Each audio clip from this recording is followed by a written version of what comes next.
Hi all, ಎಲ್ರಿಗೂ ನಮಸ್ಕಾರ. Welcome back to my channel Vino's glimpse. ನಾನು ನಿಮ್ಮೆಲ್ಲರ ಪ್ರೀತಿಯ ಉನ್ನತ.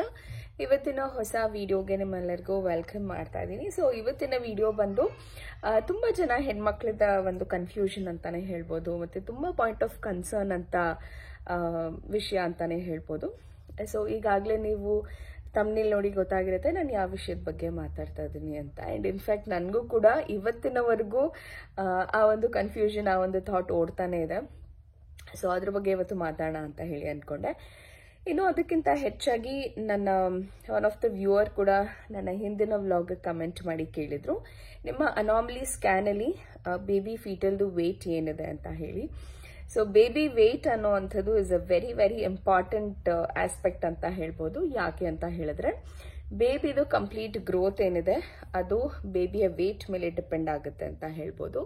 ಸೊ ಹಾಗಾಗಿ ಬೇಬಿ ವೇಟ್ ಹೇಗಿದೆ, ಗ್ರೋತ್ ಹೇಗಿದೆ ಅನ್ನೋದಕ್ಕೆ ಒಂದು ಎವಿಡೆಂಟ್ ಮೆಷರ್ಮೆಂಟ್ ಅಂತ ಹೇಳಿದ್ರೆ ಬೇಬಿದು ವೇಟ್ ಸ್ಕ್ಯಾನಲ್ಲಿ ಯೂಶಲಿ ಗೊತ್ತಾಗುತ್ತಲ್ಲ, ಆ ಒಂದು ಸ್ಕ್ಯಾನ್ ಅಂತ ಹೇಳ್ಬೋದು. So anomaly scan usually happens in 20 to 21st ವೀಕಲ್ಲಿ ನಾನು ಮಾಡಿಸಿದಂಥದ್ದು. So it depends, like within 2 ರಿಂದ 3 ವಾರದಲ್ಲಿ ಮಾಡೋದಕ್ಕೆ ಹೇಳ್ತಾರೆ. ಸೊ ಅನಾಮಲಿ ಸ್ಕ್ಯಾನ್ ಅಂದರೆ ಏನು ಅನ್ನೋದನ್ನೆಲ್ಲ, ಅಥವಾ ನನ್ನ ಅನಾಮಲಿ ಸ್ಕ್ಯಾನ್ ಏನಿತ್ತು ರಿಪೋರ್ಟ್ ಅನ್ನೋದು ನಾನು ನನ್ನ ಹಿಂದಿನ ವ್ಲಾಗ್ಸಲ್ಲಿ ಕೂಡ ಶೇರ್ ಮಾಡಿದ್ದೀನಿ.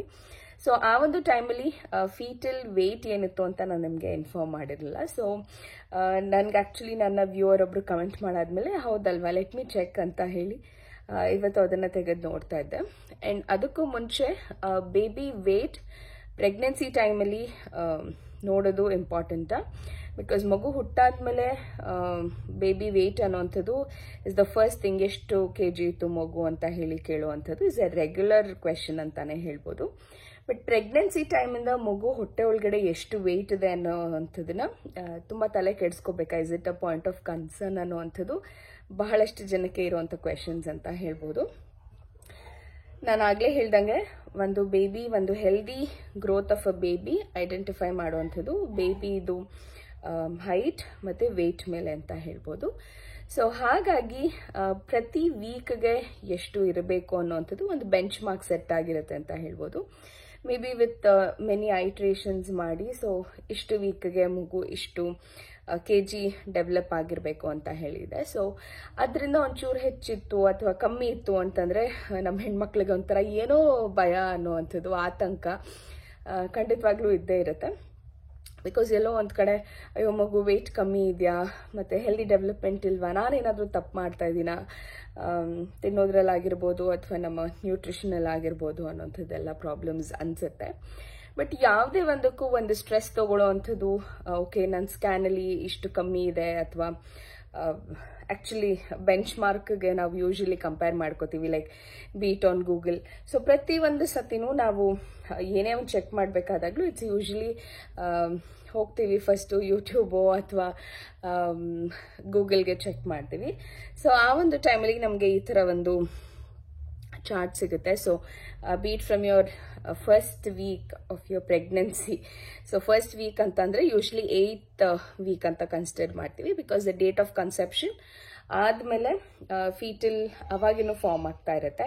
ಸೊ ಹಾಗಾಗಿ ಅದನ್ನು ಬಿಟ್ಟು ಎಷ್ಟಿದೆ ಮಗುವಿನ ವೆಯ್ಟ್ ಅನ್ನೋವಂಥದ್ದು ಸ್ಟಾರ್ಟಿಂಗ್ ಫ್ರಮ್ 8th ವೀಕಿಂದ ಸ್ಟಾರ್ಟ್ ಮಾಡ್ತಾರೆ ಅಂತ ಹೇಳ್ಬೋದು. So here you can see, so first 8th ವೀಕಲ್ಲಿ it is 20 grams.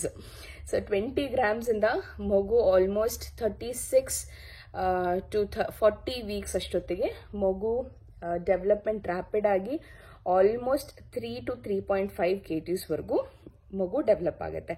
So by the end of the pregnancy usually it is 42 weeks ಅಂತ ಹೇಳ್ತಾರೆ, ಕೆಲವರಿಗೆ 38 ವೀಕ್ಸ್ ಅಂತ ಹೇಳ್ತಾರೆ. So it depends on the baby development. So ಕೆಲವು babies ತುಂಬ ಬೇಗ develop ಆಗ್ಬೋದು, ಬಿಕಾಸ್ ನಂದು ಕೂಡ ಹಾಗೆ ಅಂತ ಅನಿಸುತ್ತೆ.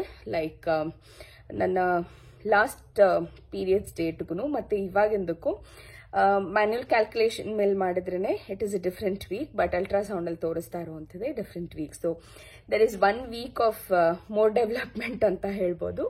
ಸೊ ಆ ರೀತಿ it is body to body ಅದು ಡಿಫರ್ ಆಗ್ತಾ ಹೋಗುತ್ತೆ. So we don't have to worry about it. But ಒಂದು ಹೆಲ್ದಿ ಗ್ರೋತ್ ಆಗ್ತಾ ಇದೆ ಅಂತ ಅಂದರೆ I think that should be fine.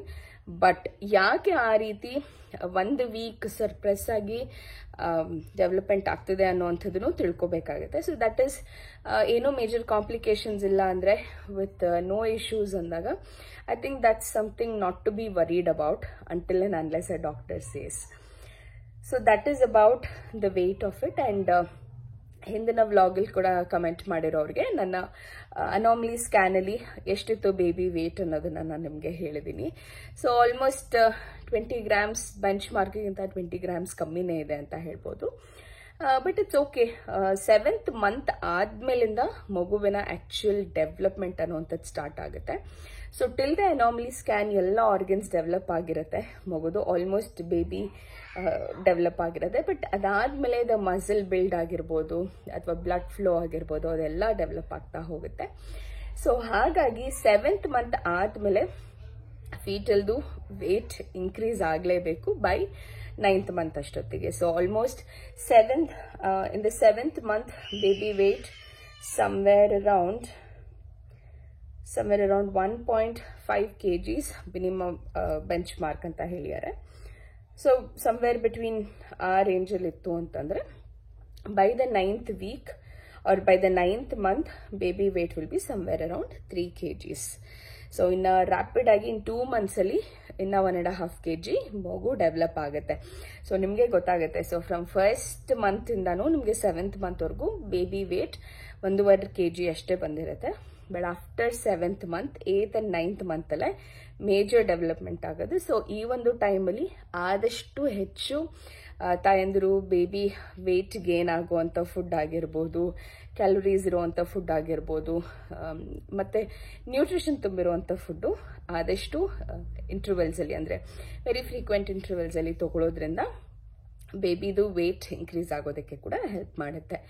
And ಈ ಒಂದು ಟೈಮಲ್ಲಿ ಸ್ವಲ್ಪ ಜಾಸ್ತಿ ರೆಸ್ಟ್ ಕೂಡ ರಿಕ್ವೈರ್ ಆಗುತ್ತೆ. ಸೊ ದಟ್ ಎಷ್ಟು ನಾವು ಚೆನ್ನಾಗಿ ನ್ಯೂಟ್ರಿಷಸ್ ಫುಡ್ ತೊಗೊಂಡು ರೆಸ್ಟ್ ಮಾಡ್ತೀವೋ ಅಷ್ಟು ಚೆನ್ನಾಗಿ ನಮ್ಮ ಬಾಡಿಗೆ ನ್ಯೂಟ್ರಿಷನ್ ಸಿಗುತ್ತೆ ಅಂತ ಹೇಳ್ಬೋದು. ಆ್ಯಂಡ್ ಈ ಒಂದು ಟೈಮಲ್ಲಿ ಹೆಚ್ಚಿಗೆ ಸಪ್ಲಿಮೆಂಟ್ಸ್ ಕೊಟ್ಟಿರ್ತಾರೆ, ಲೈಕ್ ಅಯನ್ ಇರ್ಬೋದು, ಕ್ಯಾಲ್ಶಿಯಂ ಇರ್ಬೋದು. ಅದು ಎಲ್ಲನೂ ನಮಗಷ್ಟೇ ಅಲ್ಲದೆ ಬೇಬಿ ವೇಟ್ ಗೇನ್ ಮಾಡೋಕ್ಕೆ ಕೂಡ ಅದು ಇಂಪಾರ್ಟೆಂಟ್ ಆಗಿರುತ್ತೆ.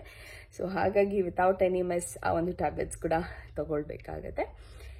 ಇನ್ನು ಅದನ್ನು ಬಿಟ್ಟರೆ ಬೇಬಿ ವೇಟ್ ಗೇನ್ ಆಗೋದು ಇಸ್ ಅ ನಾರ್ಮಲ್ ಪ್ರಾಸೆಸ್. ನಾವು ಎಷ್ಟು ಚೆನ್ನಾಗಿ ನಮ್ಮ ಲೈಫ್ ಸ್ಟೈಲ್ನ ಇಟ್ಕೊಂಡು ಹೋಗ್ತೀವೋ ಅಷ್ಟು ಚೆನ್ನಾಗಿ ಬೇಬಿ ವೇಟ್ ಕೂಡ ಇನ್ಕ್ರೀಸ್ ಆಗುತ್ತೆ. ಸೊ ಹಾಗಂತ ತುಂಬ ಸ್ಟ್ರೆಸ್ ಮಾಡಿಕೊಂಡು ಅದ್ರ ಬಗ್ಗೆನೇ ಯೋಚನೆ ಮಾಡ್ತಾ ಇದ್ರೆ ಮಗು ವೇಟ್ನ ಸ್ಕ್ಯಾನಿಂಗಿಗೂ ಮತ್ತು ಬೆಂಚ್ ಮಾರ್ಕ್ಗೂ ಇಟ್ಕೊಂಡು ಕಂಪೇರ್ ಮಾಡ್ತಾರೆ it's something which is stressful ಅಂತ ಹೇಳ್ಬೋದು. ಸೊ ಆ ಥರ ಮಾಡ್ದಲೇ ಒಂದು ರೆಗ್ಯುಲರ್ ಹೆಲ್ದಿ ಡಯಟ್ ಮೇಲೆ ಕಾನ್ಸಂಟ್ರೇಟ್ ಮಾಡಿಕೊಂಡು ಮಗುವಿನ ವೇಟ್ ನಾವು ಅಬ್ಸರ್ವ್ ಮಾಡಿದ್ರೆ I think it's going to be a healthy baby ಅಂತ ಹೇಳ್ಬೋದು. ಇನ್ನು ವೇಟ್ ಕಮ್ಮಿ ಇದ್ಬಿಟ್ರೆ ಬೇಬಿ ಹೆಲ್ದಿನೇ ಇರೋದಿಲ್ವಾ ಅನ್ನೋಂಥ ಕ್ವೆಶನ್ಸ್ ಕೂಡ ಇರುತ್ತೆ. ಕೆಲವು ಬಿಟ್ವೀನ್ ರೇಂಜ್ ಇರುತ್ತೆ, ಇಷ್ಟರಿಂದ ಇಷ್ಟಕ್ಕಿದ್ರೆ ಮಗು is very much quite normal ಅಂತ ಹೇಳಿ. So that depends on the body. ನಿಮ್ಮ ಬಾಡಿ ಟೈಪ್ ಇರ್ಬೋದು ಅಥವಾ ನಿಮ್ಮ ಹಸ್ಬೆಂಡ್ ಬಾಡಿ ಟೈಪ್ ಇರ್ಬೋದು ಅಥವಾ ಜೀನ್ಸ್ ಇರ್ಬೋದು, ಅದ್ರ ಮೇಲೆ ಕೂಡ ಡಿಪೆಂಡ್ ಆಗುತ್ತೆ. ಸೊ ಹಾಗಾಗಿ ಯಾವುದೋ ಒಂದು ಬೆಂಚ್ ಮಾರ್ಕ್ನ ಇಟ್ಕೊಂಡು ಅದನ್ನು ಮೀಟ್ ಮಾಡೋದಕ್ಕೆ ಸ್ಟ್ರೆಸ್ ಆಗುವಂಥದ್ರಲ್ಲಿ ಯಾವುದೇ ಒಂದು ಪಾಯಿಂಟ್ ಇಲ್ಲ ಅಂತ ಅನಿಸುತ್ತೆ.